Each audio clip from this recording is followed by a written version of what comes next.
If you're looking to buy a laptop under 25,000 rupees, you'll have to make some very tough choices. If you go for the best specs, you might end up with a bad display or flimsy body. If you go for the looks, you might have to work on your patience. Or if you want both good looks and good specs, you will have to increase your budget. Yup, that's how things usually pan out. But this laptop changes it all. Before I get to its name, let me just tell you its key specs. You get a 10th Gen Intel Core i5 processor, a stunning QHD display with 100% sRGB coverage, 16GB DDR4 RAM, and 512GB Gen 3 SSD. It's also very well built with a sturdy hinge, very little flex, and it almost opens up with one hand, which is cool. Now, the laptop that I'm talking about is the Chewy CoreBook, and I've been using it for the past 1 week. I shifted from Infinix ZeroBook with Core Ultra 9, and initially there was some getting used to, but it didn't feel a lot slower and it didn't even crash on me despite all the Chrome tabs that I kept opening. In fact, this laptop handled my workflow quite well, which I wasn't really expecting. But I know you must be having a lot of questions about service and warranty,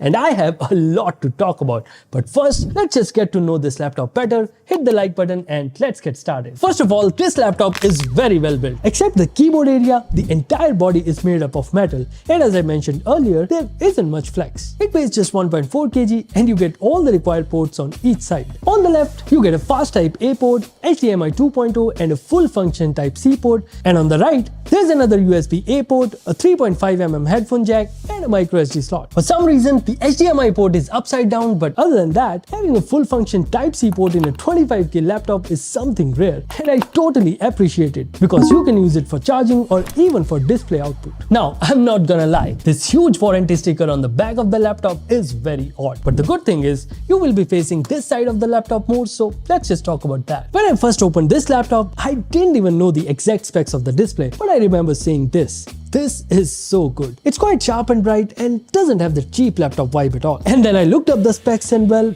I was right. It's in fact a very good panel. It's a 14-inch QHD IPS panel with 250 nits brightness and 100% sRGB coverage. The brightness was never an issue as I used mostly at 60% brightness and the viewing angles are also decent. And this screen goes 180 degrees in case you were curious. Apart from the work stuff, I also watched a lot of movies on this laptop. The display is more than good at the price, but the bottom 5-inch speakers don't offer much bass. See, all in all, the display on this laptop is totally top-notch. I say this because displays in this budget usually maxes out at Full HD, but they're never this good. Now the design is really good and the display is the best in segment. Let's see if there are any surprises in performance. This laptop is powered by the 10th Gen Intel Core i5 processor with 16GB DDR4 RAM. It's running on Windows 11 and the only two pre-installed apps are these. And yeah, there's no MS Office here, in case you were wondering. Now, in day-to-day usage, the laptop performs really well. It can easily handle 20 to 25 Chrome tabs, but when I pushed it to 40 tabs, there was some stutter. Apart from Chrome, I had Slack, Notion and a couple of other apps open in the background and it was all working fine. The laptop takes 12 seconds to boot up and 3 seconds to wake up from sleep, which is not bad. Although gaming on this laptop is a bad idea, but I did play Rocket League and I was getting 45 FPS in 1080p low settings and the game was playable. And finally, these are the benchmark numbers. The laptop scores quite well in all the tests, be it Geekbench,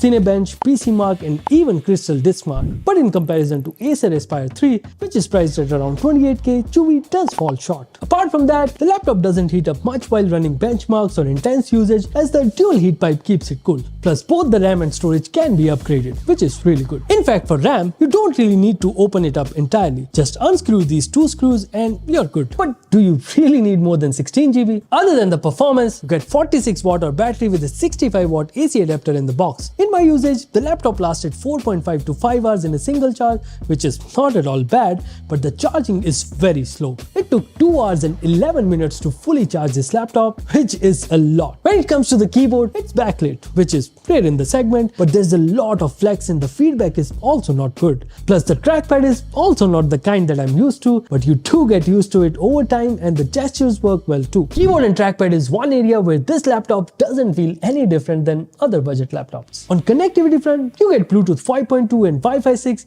and I didn't face any connectivity issues throughout my usage. And finally, the service and warranty experience. This sticker does build trust, but the actual reality is quite the opposite. To check the claim, we damaged the speakers of this laptop after we were done with the initial test and reported the same to the service center. They asked to visit them and we did, but the technician wasn't available, so we were asked to come the next day. The next day, when we called the service center, they told us that the technician will be coming late, so we can send them a WhatsApp WhatsApp video of the issue, which we did, but again, they didn't even open the message. On third day, we called Chewy again to see if there's any other service center that we can visit, but turns out there's only one service center in the entire Delhi NCR to which we were already talking. So we called them again, and on this call, they finally asked for the brand of the laptop and suggested we come on Monday. On Monday, when we called them again, they said there was no response from the brand, so asked us to check us again tomorrow. It felt like an endless loop. Lastly, we checked with Flipkart to see if they can help, but they needed a job sheet from technician, which we didn't have because technician didn't even take a look at this laptop, so they couldn't help at all. In all honesty, I was really expecting a happy ending to this story because this laptop is really good for the price. It works like charm, and it also had this reassuring sticker which we don't see in any other laptop, but turns out the service and warranty is non-existent. So in case you end up buying this laptop, you'll have to resort to local shops for repair and support because officially there's no support at all. If you're looking to buy a laptop in any price segment, it's better to go with the company that offers better service and support rather than going after specs, because if something happens, you're pretty much on your own. I hope this video helps you. If it did, press that like button. Also, do let us know what other laptops should we cover. Thank you for watching, and I'll see you in the next one.